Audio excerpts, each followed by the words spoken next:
जिंदगी में हर कोई संघर्ष करता है, पर कुछ ही लोग ऐसे होते हैं जो संघर्ष करके जीत हासिल करते हैं। Ladies and gentlemen, please welcome the ever smiling, soft spoken, and the Kohinoor of cotton industry, Mr. Bhupendra Ji Rajpal. आप महाराष्ट्र कॉटन जिनर्स के प्रेसिडेंट हैं, कॉटन एसोसिएशन ऑफ इंडिया के वाइस प्रेसिडेंट हैं, मंजीत कॉटन ग्रुप औरंगाबाद के director हैं। भूपेंद्र जी राजपाल ने बहुत ही कम समय में अपनी मेहनत और लगन से बड़ी बड़ी उपलब्धियां हासिल की हैं और देश ही नहीं विदेशों में भी मंजीत कॉटन को बहुत बड़े आयाम तक पहुंचाया है। भारत के लगभग सभी प्रांतों में इनका जिनिंग एंड प्रेसिंग का काम है। He is one of the major cotton exporter as well as cotton trader.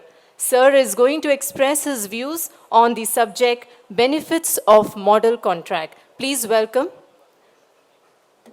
Mr. Bhupendra Ji Rajpal.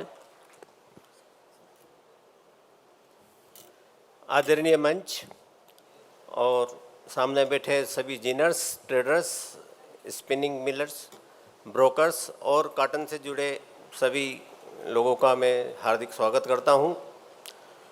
और मैं खानदेश जिनिंग प्रेसिंग एसोसिएशन को बधाई देता हूं कि जो इन्होंने इतना अच्छा कॉन्फ्रेंस का आयोजन किया है और जो ये लास्ट 3 मंथ से मेहनत कर रहे हैं और इसकी सफलता आज दिख रही है, इसके लिए मैं इनकी सभी कमेटी को बहुत बहुत धन्यवाद करता हूं। और साथ ही सभी जिनर्स, एक्सपोर्टर्स और स्पिनर्स और ब्रोकर्स को मैं आने वाले बाद में रख देना, बाद में रख, अभी रख दो, प्रेजेंटेशन बाद में लेंगे, हाँ कर लेंगे।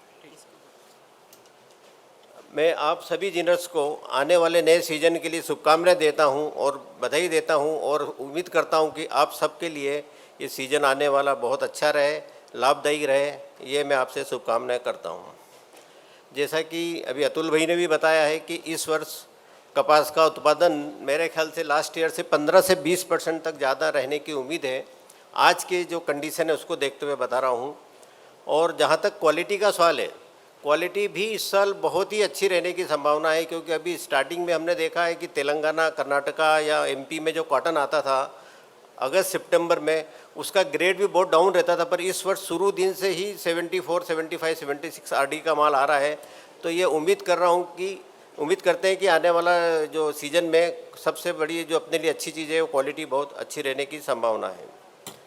अब जो महाराष्ट्र के जो जिनर्स हैं, इन्होंने जो क्वालिटी को लेके पिछले 3-4 सालों में या 5 सालों में जो बहुत अच्छे काम किए, आज जितनी भी महाराष्ट्र में जिनिंग फैक्ट्री 400-500 सभी फुल्ली मॉडर्नाइजेशन है, जो कि 3 स्टार, 4 स्टार, 5 स्टार कैटेगरी से है। और ये जो एफर्ट्स लेके जो क्वालिटी अच्छी बना रहे हैं और जो महाराष्ट्र का कॉटन अच्छा बन रहा है। आप देखो, पहले गुजरात से महाराष्ट्र का कॉटन 1000 से 1500 रुपये खंडी कम बिकता था।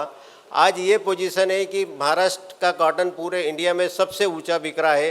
इसके लिए मैं सब महाराष्ट्र के जिनर्स को बधाई देता हूँ। इसी तरह से वो अपना क्वालिटी को लेके ईमानदारी से काम करें, क्वालिटी को बनाएं और इसका नाम ऊपर करें महाराष्ट्र कॉटन का।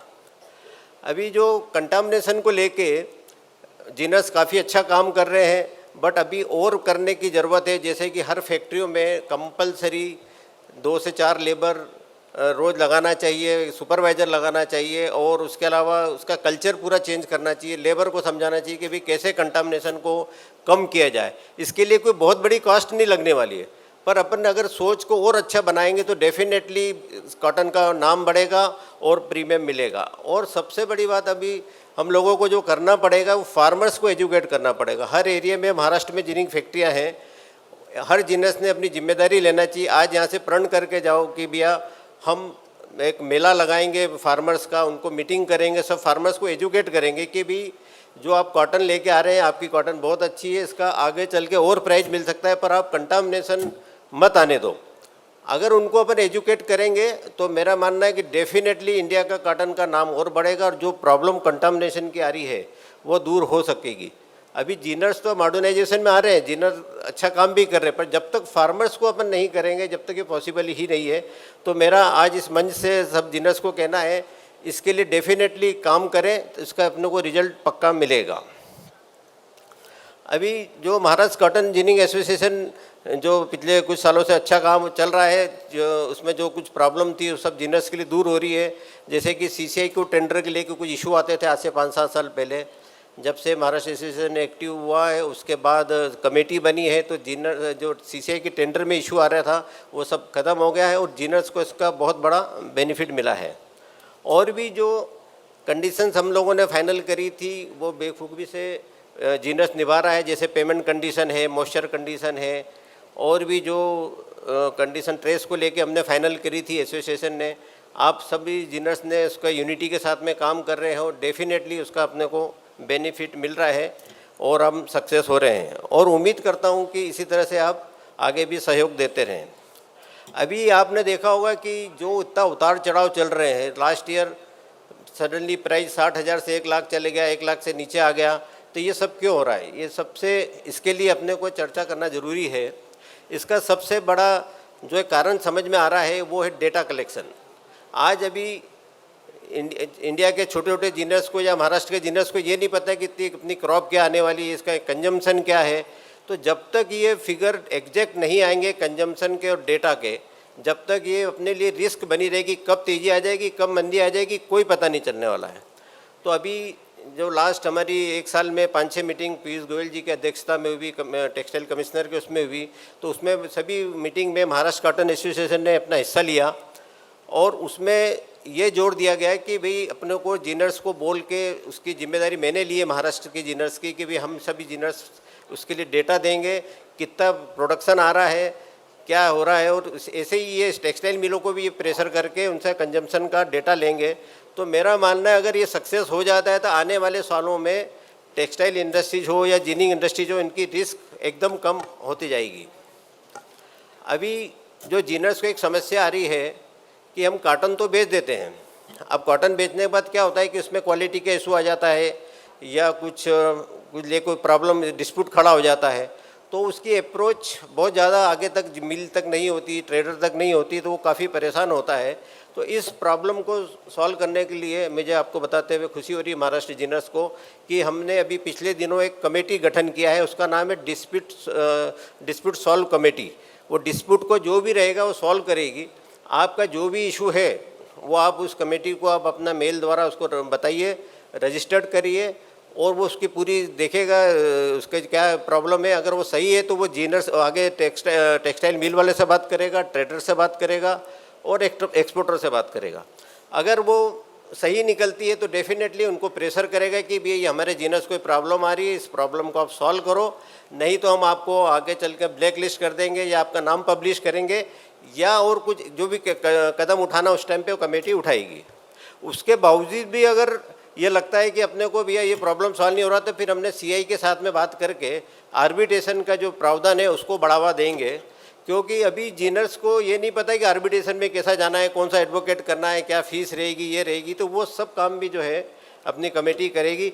तो ये मुझे बताते हुए आपको खुशी हो रही है कि हम लोग बहुत जल्दी इस काम नए सीजन से करने जा रहे हैं। दूसरा जो कॉन्ट्रैक्ट को लेके है, अब अपने जिनर की जो मेन समस्या एक तो ये आपको जो बताई है, दूसरी ये है कि कॉन्ट्रैक्ट पे अपन लोग बिल्कुल फोकस नहीं कर रहे हैं। जैसा कि अभी बताया गया कि एमएनसी है, एमएनसी को देखिए बिल्कुल मजबूत खड़े रहते हैं, चाहे 25,000 की तेज़ी आए मंदी आए, बिल्कुल सेफ रहते हैं। मतलब ये तो हम चाहते हैं उसी तरफ से सेम अपना जो जिनिंग इंडस्ट्रीज़ को सेव करने के लिए हमको कॉन्ट्रैक्ट, जैसा अभी अतुल भाई ने बताया कि वो बनाना लागू करना चाहिए, तो मैं इनके काफ़ी पीछे लगा अतुल भाई के 2-3 महीने से कि मुझे कोई भी हालत में अक्टूबर में लॉन्च करना है ताकि अपने जिनिंग सेफ हो सके। तो वो एक कॉन्ट्रैक्ट तैयार किया गया है सभी के सलाह लेके, अभी मैं आपको उसका प्रेजेंटेशन बताऊंगा। तो मेरा ये मानना है कि वो मॉडल कॉन्ट्रैक्ट मॉडल के अलावा आप कोई भी किसी भी तरह से गठाने नहीं बेचें, और उस मॉडल में बहुत अच्छा भी है, कोई अगर इशू आता है तो उसमें आपको हमारे जो कमेटी उसको सहयोग करेगी। तो मेरा ये कहना है कि कोई भी हालत में उसको उस कॉन्ट्रैक्ट को मानना है। ऐसे ही जो जब हम कमेटी में इसमें पीयूष गोयल जी के साथ बैठे थे तो उनसे हमने ये कहा था कि हमारे इंडिया के स्पिनिंग वालों को कंटामिनेशन का बहुत बड़ा प्रॉब्लम है, वो है एचडीपी बैग का। स्पिनिंग वालों की ये डिमांड है कि हम कंटामिनेशन सब निकाल लेते हैं पर वाइट एचडीपी बैग का कंटामिनेशन नहीं निकलता है। इसके ये सबसे बड़ी प्रॉब्लम है, क्योंकि फार्मर्स जो है बैग में कपास भर के रखता है या उसके ऊपर खाना खाता है, बैठता है, तो वो प्रॉब्लम सॉल्व नहीं होती है। तो उसके लिए हमारी कमेटी ने ये सुझाव दिया था कि इंडिया में जितने भी फर्टिलाइज़र बैग आ रहे हैं उसको आप कलर कंपलसरी कर दिया जाए, वाइट को बंद कर दिया जाए। तो उन्होंने उसी टाइम पे फर्टिलाइज़र मिनिस्ट्री में और भी 2-3 जगह बात करके 1 महीने के अंदर उन्होंने गजट में आ गया है कि इंडिया में वाइट एसडीपी बैग का बैन हो गया है। ये आपको बताते हुए खुशी हो रही है कि नेक्स्ट टाइम पे जो आएगा, जो भी एसडीपी बैग फर्टिलाइज़र आएगा वो कलर्ड आएगा। तो इससे मेरा मानना है कि कंटामिनेशन में काफ़ी कुछ सफलता अपने को मिलेगी।